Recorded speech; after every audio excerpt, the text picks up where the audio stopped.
Somos pioneros. Esta era una zona muy poblada de aborígenes.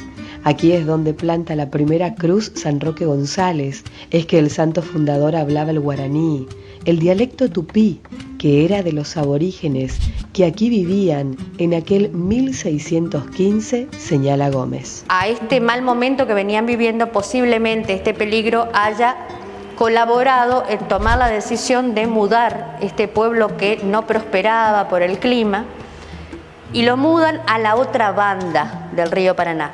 O sea, hay versiones que dicen que fue a la altura de Pacucuá, en la zona baja, lo que conocimos como la zona baja. Muy discutida esta versión, que haya sido ese emplazamiento. Ahí está un tiempo, se muda en 1621, vuelven a rehacer todo, está un tiempo, pero cuando llovía era un lodazal. ¿Por qué se discute esta versión? Porque dicen que los jesuitas, y es cierto, eran muy preparados, estaban muy preparados y conocían mucho de terreno como para meter la pata entre comillas y ir a refundar en un lugar que era muy bajo e inundable. Pero yo no voy a entrar a discutir con los que opinan. Vuelve a tener un segundo traslado en 1703 a lo que nosotros conocimos como la Villa Alta o la zona alta de Encarnación. Y ahí se desarrolla en ese concepto que nosotros tenemos de misiones jesuíticas, o sea, muros de piedra, iglesia, como San Ignacio, que todos los pueblos se parecían, eran más o menos el mismo formato, digamos, ¿no? Una plaza central, en el medio de la Plaza La Cruz, una gran cruz, a un lado una capilla dedicada al santo del nombre que llevaba el pueblo, jesuítico, y desde la plaza salía todo el trazado del pueblo, es decir, todas las calles iban a la plaza. En un costado de la plaza estaba la iglesia, la plaza, el centro. No solo el centro geográfico, era el centro de la vida y el centro político, porque las instituciones administrativas estaban alrededor. En un frente estaba la iglesia, de un lado la administración y del otro lado la casa de los curas. A continuación estaban los talleres, la cocina. Para ingresar al pueblo, que tenía un gran portón, ingresabas por una calle y a ambos lados, en varias cuadras, estaban las casas de los indios. Al principio se les permitió mantener el formato del tecoá, o sea, la familia extendida, decimos nosotros. Los guaraníes vivían en familias grandes, o sea, madre, padre, tíos, abuelos. Esa era la familia extendida, el tecoá. Se les permitió esa organización familiar. Unos años después se decidió que no, porque los sacerdotes veían como inmorales que durmieran varones y mujeres juntos en un mismo recinto. En las reducciones dentro de los pueblos estaba todo muy organizado. Las tareas agrícolas, porque los jesuitas van a sumar ganadería a la agricultura que practicaban los guaraníes, y se dividían estas tareas agropecuarias en el Tupambaé y el Abambaé. El Abambaé, Abá es hombre en guaraní, el Abambaé era una pequeña porción, un pequeño lote que le daban a cada jefe de familia para que tuviera el cultivo anual y hiciera para mantener su familia. O sea, mandioca, chau, chaporoto, bueno. Y el Tupambaé era el gran campo comunitario donde trabajaban todos, donde todos sembraban. En general eran dos campos, uno para agricultura y otro para ganadería. Ese era el Tupambaé, era muchísimo más grande y fue el sustento y el cimiento económico y después financiero de los jesuitas y de los pueblos. Cada pueblo era autosuficiente. Por su lado, las mujeres se dedicaban a la hilandería, había muchos talleres para que hilaran, tenían escuelas para varones y para nenas separados. A partir de los 6 años y hasta los 12 iban a la escuela los chicos. A los varones se les enseñaba a leer, escribir, contar, restar y sumar. Y a las niñas a leer, a escribir, a tejer y a cocinar. No a sumar y restar, a tejer y a cocinar. Sí, perfectamente organizado todo, con un toque de campana. Ah, eso no te conté. Una de las primeras cosas que hace Roque González es levantar un campanario de madera y poner una campana. Y escribe de puño y letra el asombro que provoca cuando la hace tañir, porque era la primera vez que los guaraníes escuchaban el tañido de una campana y que les encantaba. Eso sucede en 31 de julio de 1615 y casualmente era aniversario del fallecimiento de Ignacio de Loyola, el fundador de la Compañía de Jesús, que ya estaba en proceso de beatificación. Entonces intentaron celebrar este aniversario con danzas. La danza y el canto es un común denominador en las misiones. Y escribe Roque González, porque es muy simpático, que intentaron bailar, pero que todavía estaban muy montaraces y que no les salió mucho el baile, pero sí estuvieron ejecutando instrumentos. Y por primera vez los jesuitas dan misa en la reducción de Nuestra Señora de Itapúa, de la Anunciación de Itapúa, digo bien, el 31 de julio de 1615. Eso está escrito de puño y letra de Roque González. Bueno, después vienen las sucesivas mudanzas, te estaba contando la organización del pueblo, estaba todo organizado. Inclusive el control de la natalidad también era manejado por los sacerdotes, todo perfectamente organizado. Se les daba la ración de carne y de harina una vez por semana, los días de guardar o los días de fiesta católica, y los domingos se les entregaba una ración extra de carne. O sea, estaba todo muy controlado.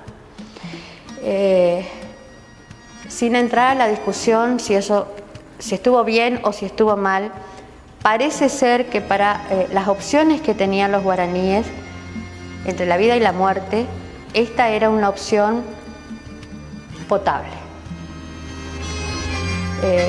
Bueno, la reducción va a pervivir en Paraguay hasta en Encarnación, digamos, hasta la expulsión de los jesuitas, que se hace en 1768 y que se concreta en el terreno acá en la zona misionera en 1769.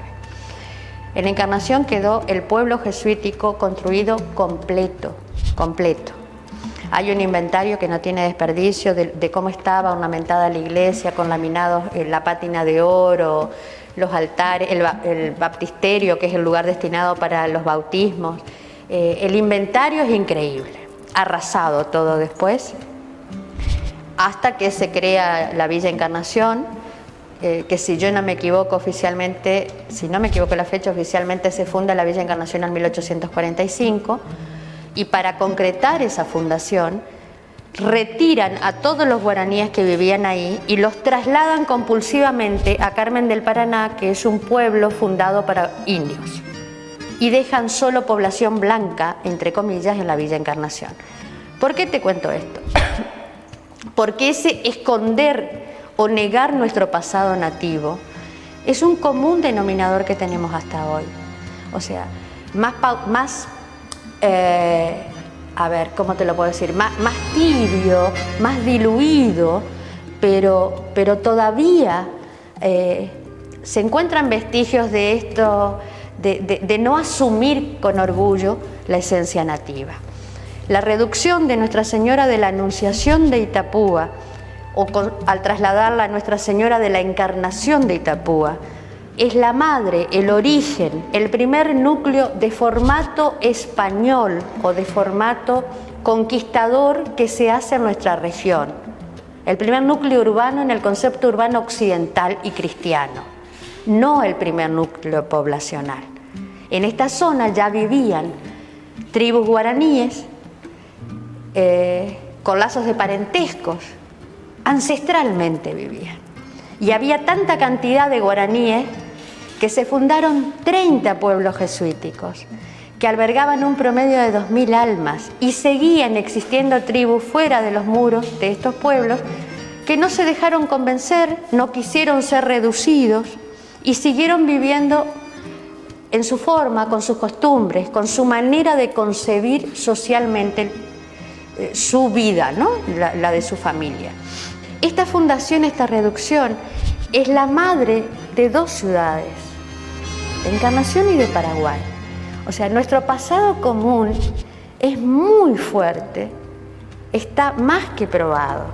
Después las divisiones de tipo político, de tipo geopolítico, vienen mucho tiempo después, y te diría que hasta enseñadas, ¿no? Pero nuestra raíz innegablemente es la misma. Nosotros hemos nacido del mismo útero, si querés, si uno toma como madre esta reducción, ¿no? Del mismo útero como madre occidental, no como madre nativa. Bueno, las reducciones han dado muchísima formación profesional en la época, porque los indios que vivieron más de un siglo y medio reducidos, cuando se van los jesuitas o cuando los expulsan, eran mano de obra calificada para la época.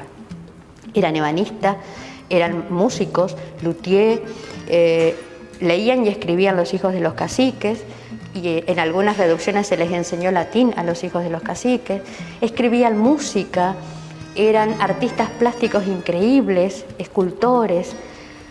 Como no quisieron algunos quedarse dentro de las reducciones con ese nuevo tipo de administración que vino, que eran administradores civiles y sacerdotes de otras órdenes, empezaron a migrar hacia el sur, hacia Buenos Aires, empleándose como mano de obra asalariada, incipiente, podemos llegar a discutir qué tipo de salario, ¿no?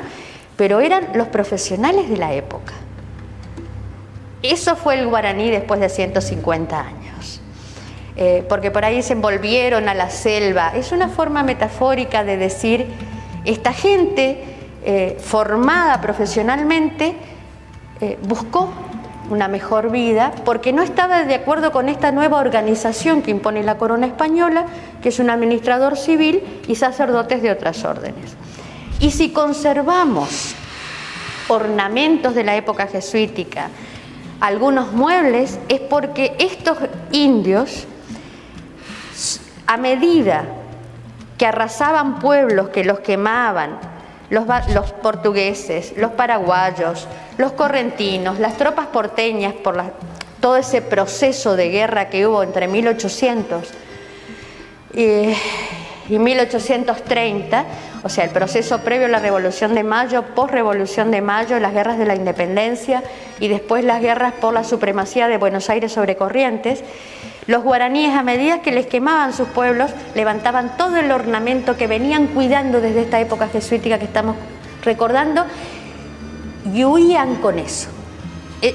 Ellos fueron los que preservaron ese patrimonio, si no, no hubiésemos llegado a conocer esculturas de la época jesuítica, ornamentos del altar de la época jesuítica.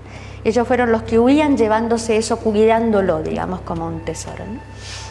La verdad que la historia es apasionante y qué importante es conocer, ¿no es cierto? Qué importante en ese mes y medio que ha sido la convocatoria de Escribiendo la Historia de mi Barrio, nosotros hemos recibido 1095 historias de los barrios de la ciudad de Posadas. Y fíjate el sentido que le dio la gente, el vecino, entendiendo que era una necesidad que teníamos que escribir entre todos.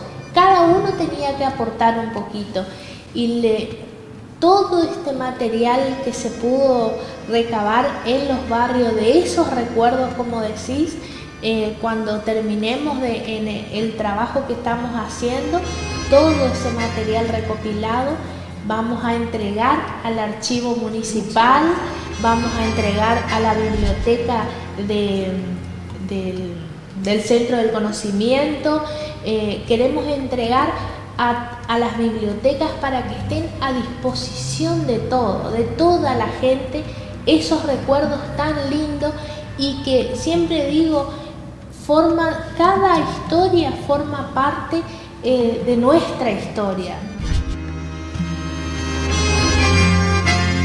Hasta un próximo programa de Pioneros. Gracias por acompañarnos.